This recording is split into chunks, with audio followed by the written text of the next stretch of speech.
Hi, my name is Tim Miller. I work with Vision Literacy. We are the adult literacy program here in Santa Clara County. We work with the Santa Clara County Library and with the Mountain View City of Mountain View Public Library, as well as many other community organizations within the county. And we focus on adult basic literacy, family literacy, health literacy, and workplace literacy.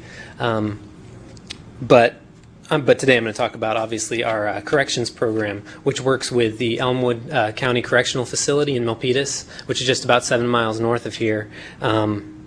There's two different jails in San Jose, or in Santa Clara County, rather. There's one in San Jose and one in Milpitas. And the jail that we work at is a little bit larger.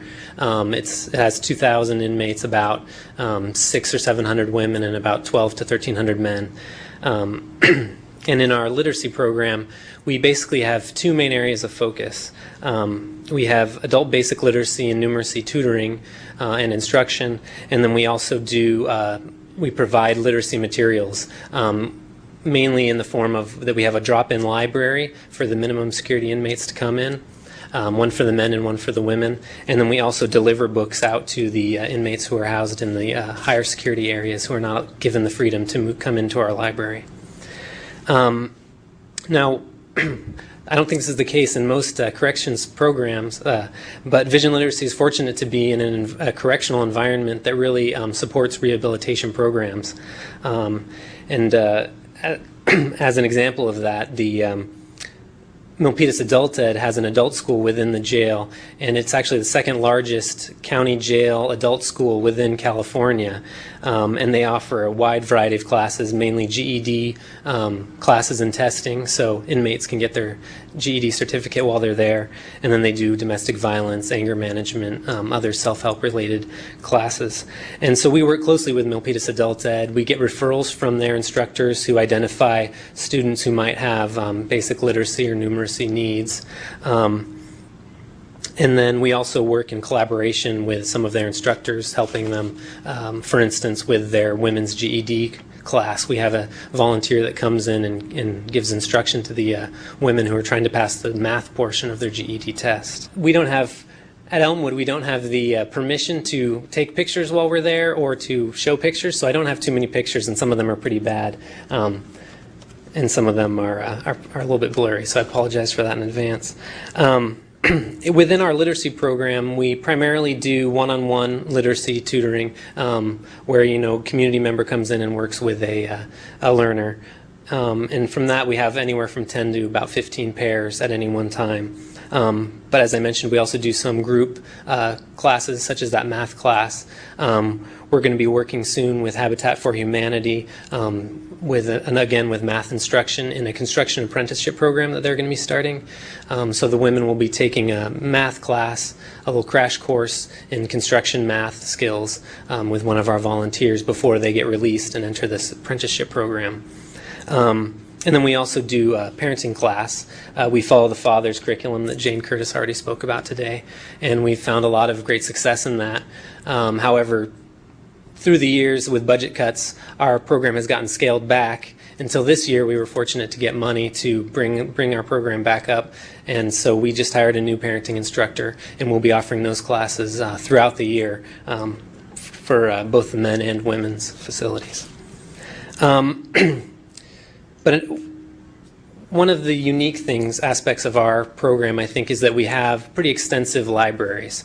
On the men's side, we have a library that is just set aside for library. No other people use that room, so we're able to have that open every afternoon. On the women's side, however, we have a multi-purpose room that we share with a lot of organizations, so it's only open 3 days a week, unfortunately. But in the library, we have basic library materials. We have a general fiction section, mysteries, science fiction. We also have nonfiction section, as well as reference materials that include phone books for people trying to contact family members, legal resources, and health references. We got a bunch of health books donated by the Plaintree Library in Los Gatos, Plaintree Health Library.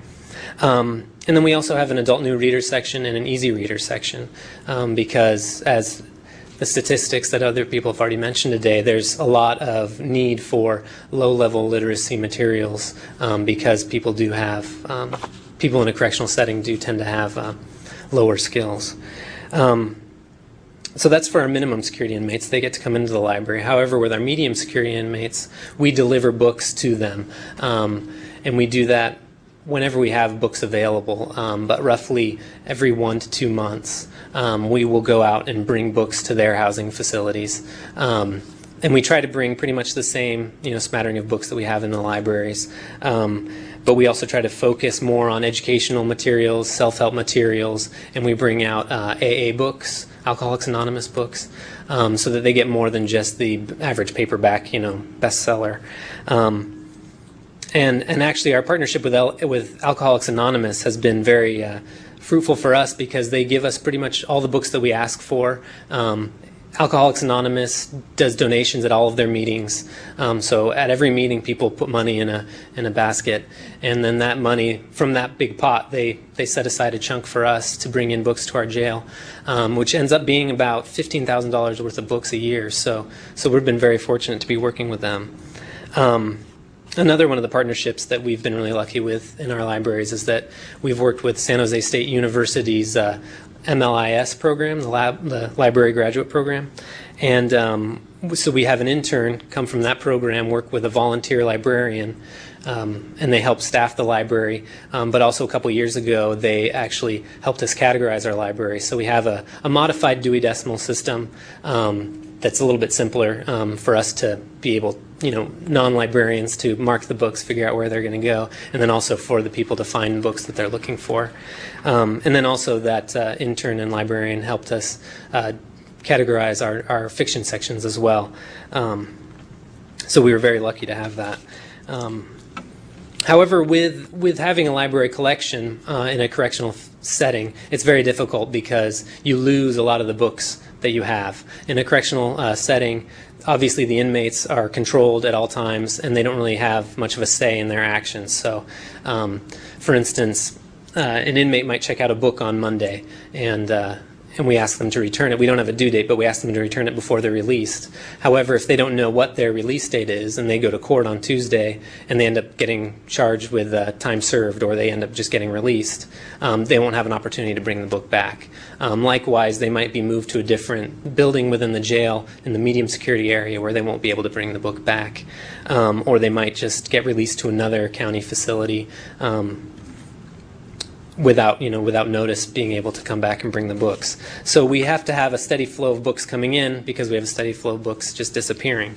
So who donates our books? We basically get donations from everywhere in the community.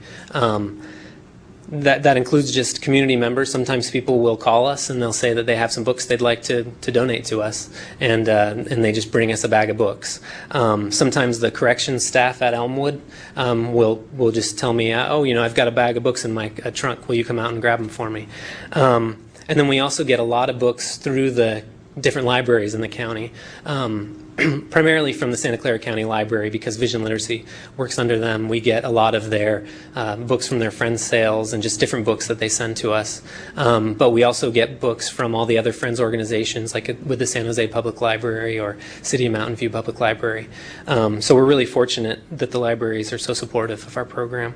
And then there's also quite a few book drives in the community. Last year we had a book drive with the Santa Clara County Federal Credit Union, and we had a book drive with the Santa Clara County Commission for the Status of Women, which is a committee, commission within the county that kind of looked at how women were being treated in the jail facility, and they did a really big book drive for us. We ended up getting 7,000 books last year, and that book drive ended about a year ago, and just about a month ago we finished actually going through all the books. That's how many we had. And so that was really big. And then also, as I mentioned, we get a lot of books from Alcoholics Anonymous, as well as a couple other organizations that donate new self-help books to us. So aside from materials, how do we keep everything going?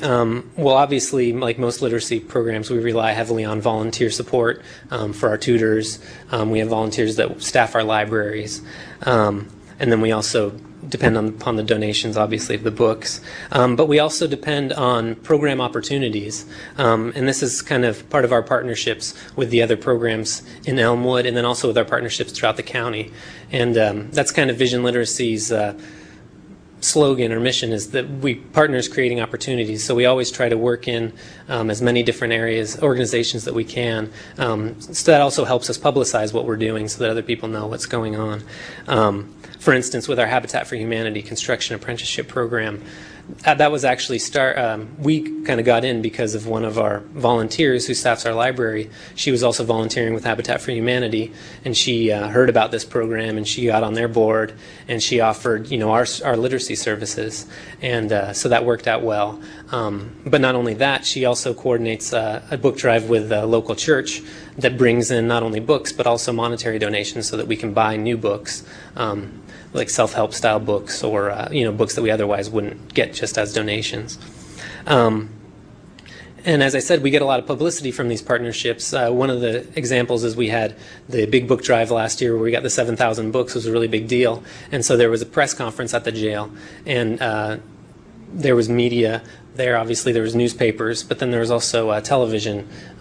So we got quite a bit of publicity, not only that what we're doing there, but that there's a need, for books, that there's a need for literacy services. And so with all of our partnerships, we try to, get that publicity, get the word out. And I think that has really helped us a lot in the past few years since we've been there. But then also we try to make sure that we have communication within the Department of Correction. One of those things is one of the ways we achieve that is by attending the policy meetings. So there is a committee that decides how the money is going to be spent on programs, and we try to attend most of those meetings so that not only are we visible to them and they get to know us, and so they can ask us questions, but also so that we know what their plans are, what their agenda is, what their budget is, if there's money going to be available next year, which is how we kind of got our parenting program this year, as we knew that there was going to be money available, so we made a proposal to extend our services, and they were happy to do that because the money was there. But then also we try to work with the other programs within Elmwood so that we can show that we're really an asset to the corrections environment, and that we're committed to all the other programs as well. And so we work with another parenting class that's separate from us. We help them by getting book donations from RIF.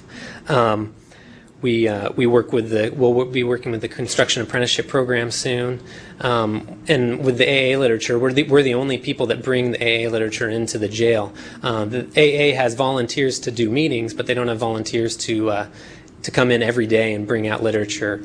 So that's one of the things we do. So that kind of shows that we're an asset to the DOC. That if we weren't around, or if we have any cutbacks, a lot of these other programs will also have cutbacks. And then also, as Jane mentioned, with the corrections environment, safety and the control of the environment is always an issue. And we try to make sure that we comply all the time. We tell our volunteers that that's always the most important. And ideally, the officers are always acting in our best interest for our safety, and that's always been my experience. It's not always the most pleasant interactions with the guards, but it's always because they're looking out for our safety. And so we try to keep that in mind, that every restriction that exists is for our safety. So even if it's frustrating for a tutor, for instance, as Janine mentioned, paperback books are the only thing that's allowed. So if a tutor wanted to bring in a hardback book to use with their learner, they can bring it in while they're there, but they can't leave it with the learner, and that can be a problem if the learner can't do homework. But it's important to realize that by following these regulations, by the tutor following these regulations, it creates less pressures on the inmate as well, and they're able to more focus on their learning.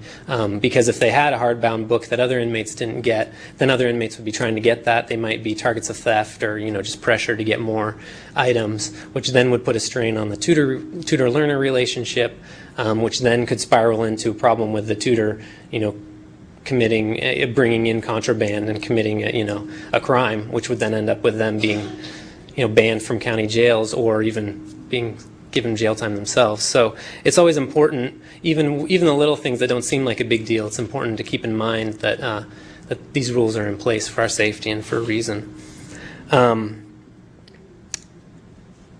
And so obviously there's a lot of challenges within the corrections environment, and I think the best way to overcome these challenges is to make sure that we have a good relationship with the Department of Corrections, that we have a good relationship with our partners, obviously, but then also to let people know that this is really a service to the community, not just to the inmates.